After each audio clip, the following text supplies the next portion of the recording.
Yun, ang dami nangyayari. Ulitin ko kasi umano si mama bumaba siya. Yun, tag dito. Nasira laptop ko, tapos nag-renovate kami ng bahay. Ayun, nasa baba ako ngayon. Ayun. Ulitin ko, sorry. So, dead. Dead yung word. So, ano bang meaning ng dead? Diba dead?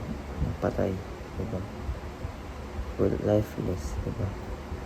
Ano ba yung death? Tsaka yung dead? Dead ba parang yung physical thing?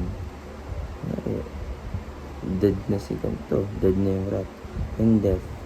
Yun yung parang concept na madeded ka. Ganun. Pero, totoo lang. Sa mga kilala kong sikat, diba, na quote na yung pagkamatay, diba, yung kamatayan ay isang magandang motivator na tayo mag-progress, diba?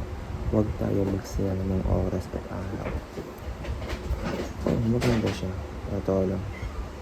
Pero, totoo lang, ang ironic din ng pagkabuhay natin. I mean, di ako nagsisisi. Actually, yun yung nag-make special kung bakit tayo buhay para mamatay tayo. Yun yun diba? So, di ko rin na-imagine mabuhay ng sobrang tagal. Diba? Hindi ko kaya yun. Isang buwan, isang 1,000 taon ako buhay. Sino hindi gusto nun, diba? Gusto ko rin mamatay. Lalo na baka ma-end up ko sa cycle na pangit yung yung mga status ko. Kunwari, nabuhay ako na pangit.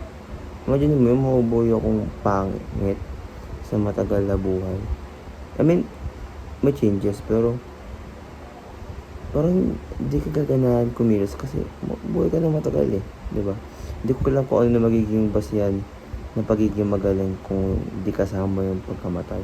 Kasi ginagawa ito measurement yan. Kaya nga tayo nagkakaroon ng birthday, di ba? Kaya ka pinanganak, kaya yung mahalaga yun. Kaya na-record din kung kailan ka mamatay. Kasi mahalaga yun, di ba? Parang yun yung beautiful thing sa buhay. Na nabuhay ka, na pwede ka rin mamatay, di ba? Alam ko medyo malungkot. Pwede mo siya tignan as a pessimistic na thinking. Pero sa akin, it is a great motivator to have na pwede ka mamatay ngayon, di ba?